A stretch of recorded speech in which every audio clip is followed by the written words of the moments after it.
El Señor esté con ustedes. Lectura del Santo Evangelio según San Lucas.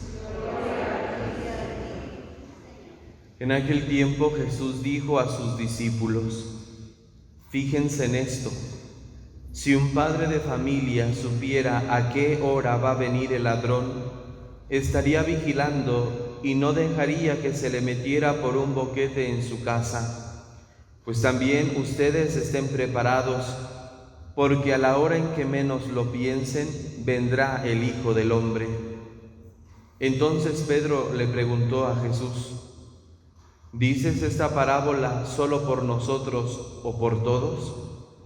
El Señor le respondió: supongan que un administrador puesto por su amo al frente de la servidumbre, con el encargo de repartirles a su tiempo los alimentos, se porta con fidelidad y prudencia.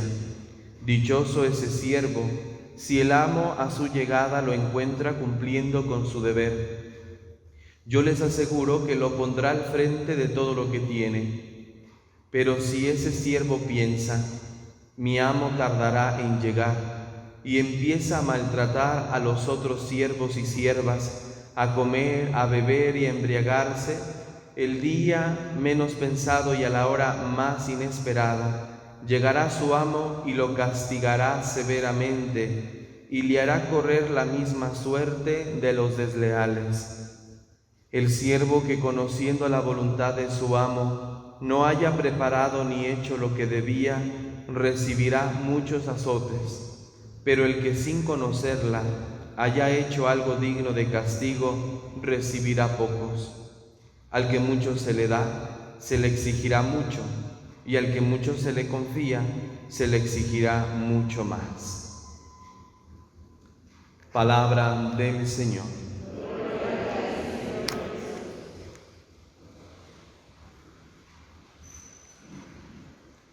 La vida se dice que es fácil cuando no nos compromete, pero cuando sabemos que en la vida hay que comprometernos, cuando exige de nosotros responsabilidad, compromiso, es cuando comenzamos a pensar que la vida es difícil, porque tengo que responder a algo. Nuestra vida cristiana nunca es difícil, nunca es fácil, siempre es difícil porque exige el comprometernos totalmente, no solamente una parte de nosotros, sino todo nuestro ser comprometido a Dios. Esta exigencia de nuestra vida cristiana nos mantiene a nosotros en la esperanza. Hemos comenzado a escuchar ya desde el día de ayer los evangelios que nos hablan del fin, porque ya nos estamos acercando al final del tiempo litúrgico.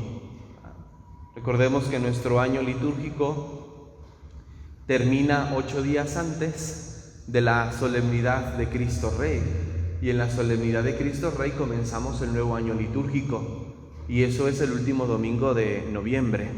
Entonces ya nos estamos acercando al fin de este año litúrgico, y pedagógicamente la Iglesia siempre nos invita al final del año litúrgico a reflexionar en el fin. Pensar en los últimos tiempos para nosotros puede resultar como algo que provoca temor, miedo, mejor no hablar de eso. Sin embargo, desde la venida de Cristo hemos entrado ya en los últimos tiempos. No es apenas ahora, con los acontecimientos recientes, sino desde Cristo. Y el Señor nos va a ir a nosotros advirtiendo de muchas maneras a lo largo de los evangelios para que mantengamos una actitud correcta frente a la realidad de los últimos tiempos. ¿Cuáles son esas actitudes? Bueno, hoy el Evangelio, ante todo, primero nos presenta la incertidumbre. Incertidumbre porque no sabemos en qué momento llega. Y Jesús aquí se refiere a al ladrón que no sabemos en qué momento llega. Y si supiera el padre de familia en qué momento llegará el ladrón, pues estaría atento, pondría más atención. Sin embargo, la venida del Hijo del Hombre, la venida del Hijo de Dios, es una venida que crea en nosotros incertidumbre. Una incertidumbre que no debe convertirse para nosotros en una ansia. Una persona ansiosa generalmente es una persona que se descompone poco a poco. La ansiedad a muchos les hace comer mucho, y el comer mucho pues comienzan a enfermar, etc. La ansiedad se presenta en las personas de muchas maneras y la ansia va descomponiendo a la persona.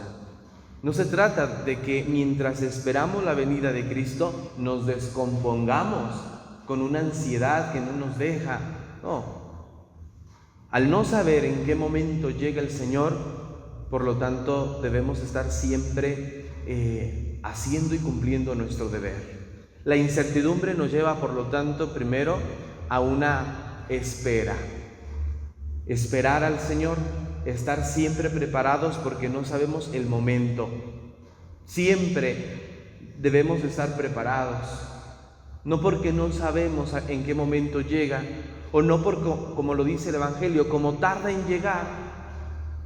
Y es que parece que en las primeras comunidades cristianas hubo una relajación en el esfuerzo continuo por presentarse delante de Dios santos, mantenerse santos. Las comunidades comenzaron a relajarse porque decían, bueno, pues dicen que la venida de Cristo es inminente, pero pues ya llevamos tanto tiempo y no llega, no viene. Y comenzaron a relajarse las comunidades.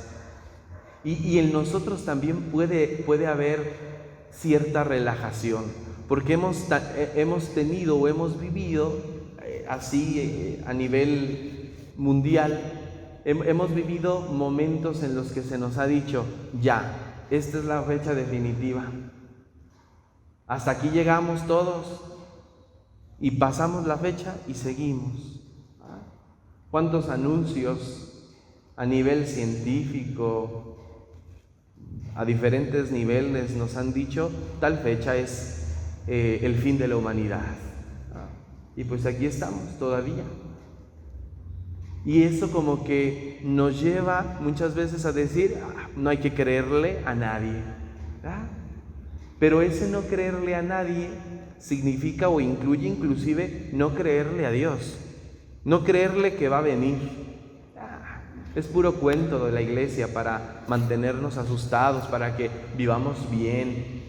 No, la palabra del Señor es viva y eficaz y no se cumple, no regresa a Él hasta que no tiene cumplimiento. Lo que Jesús nos transmite a nosotros es su segunda venida. Él vendrá a nosotros, pero mientras llega, mientras estamos en esta incertidumbre de no saber en qué momento llega, necesitamos, por lo tanto, nosotros estar actuando normalmente. ¿Y qué significa para nosotros actuar normalmente? Lo que nos expresa hoy en la primera lectura el apóstol San Pablo. Ser instrumentos de gracia, ser instrumentos de santidad. Cuando hablamos de la iglesia, decimos que la iglesia es sacramento universal de salvación. Eso decimos de la iglesia, que es sacramento universal de salvación. Y somos nosotros la iglesia, cada uno de nosotros somos la iglesia. Y por lo tanto, cada uno de nosotros nos convertimos en esos sacramentos universales de salvación. ¿Y esto qué significa? Que tenemos que ser cada uno de nosotros instrumentos para que otros se salven, instrumentos para que otros se acerquen a Dios, lo conozcan, lo amen y lo sirvan. Estaremos siendo nosotros, mientras llega Cristo en su gloria, estamos siendo instrumentos de salvación. Nuestro testimonio de vida es tal que ayudamos a otros a crecer en la fe, que ayudamos a otros a conocer más a Dios, a amarlo y servirlo. O al contrario, estamos siendo instrumentos del pecado, como lo dice San Pablo, instrumentos de condenación para otros por nuestras acciones, por nuestras palabras. Necesitamos, por lo tanto, estar siendo siempre instrumentos de gracia, instrumentos de salvación. Caer en la cuenta que Dios, a través de cada uno de nosotros, está dando su gracia a los demás. Una palabra, una acción correcta y prudente frente a los demás, es gracia que el Señor nos está concediendo a través de los demás. Dios, decimos que es un juez, pero es un juez justo, es un juez misericordioso. ¿Y qué significa esto? El juez humano está atento al error, a ver dónde hay error. Cuando se presenta un juicio, el juez está atento al error para condenar.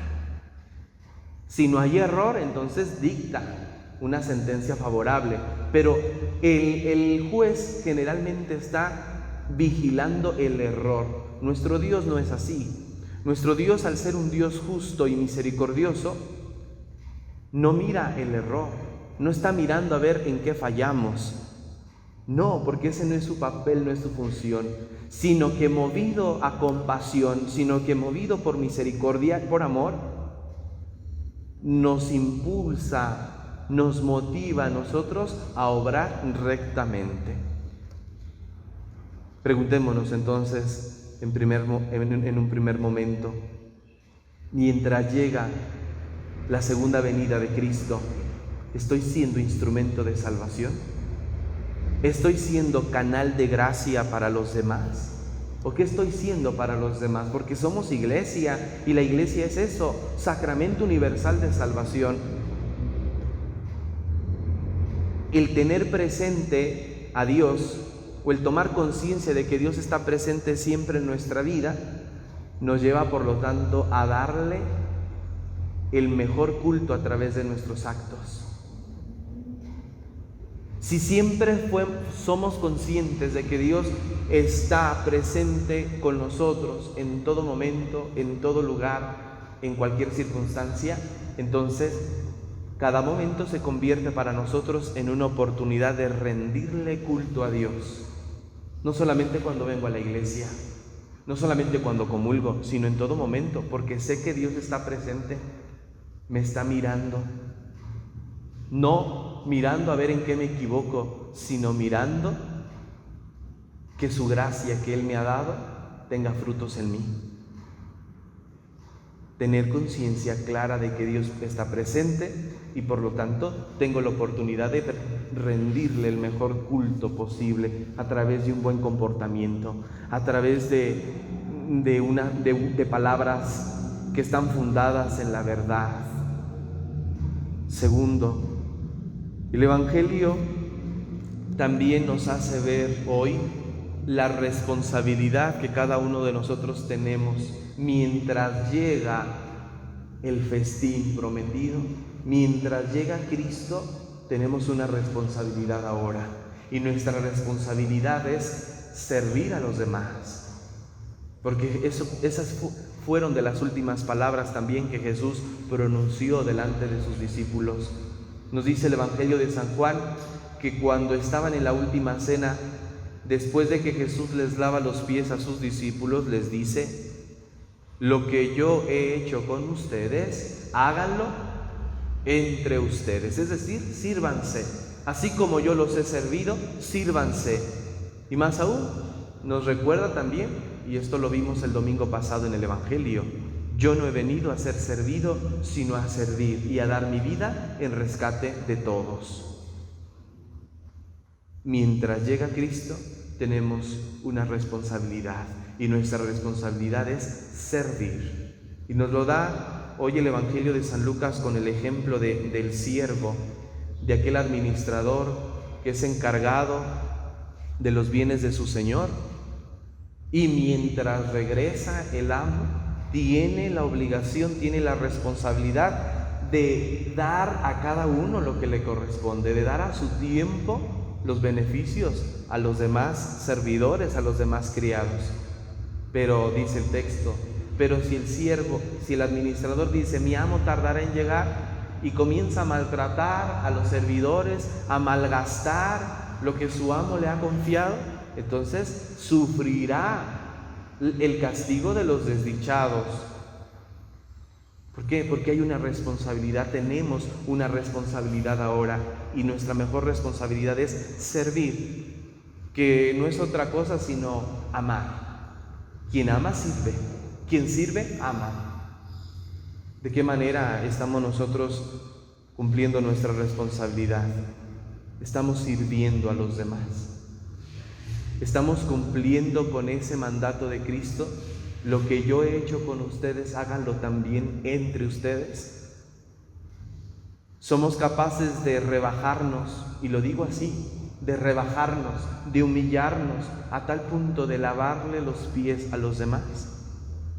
Y no digo de una manera literal, lavarnos los pies literalmente, sino ponernos a disposición de los demás, inclusive con aquellos con los que más nos cuesta ser amables, con aquellos con los que más nos cuesta ser buenos. Porque a veces por los resentimientos, por los malos gestos, hay personas con las que no nos inspira el ser buenos con ellos, sino al contrario, ser malos, ser déspotas, ser crueles, ser vengativos. Pero esto de servir a los demás significa rebajarnos a tal punto de ponernos a disposición del otro, aunque me haya hecho daño, aunque no lo quiera, pero el hecho de ponerme al servicio del otro, ser amable, ser bueno con el otro, garantiza que estoy cumpliendo con mi obligación, con mi responsabilidad de ser servidor del otro. Pues pidamos al Señor, queridos hermanos, que mientras llega nos encuentre a nosotros en esta vigilante espera. En esta vigilante espera, primero, siendo instrumentos de salvación para los demás, y segundo, cumpliendo con nuestra responsabilidad, servirnos unos a otros. Que así sea.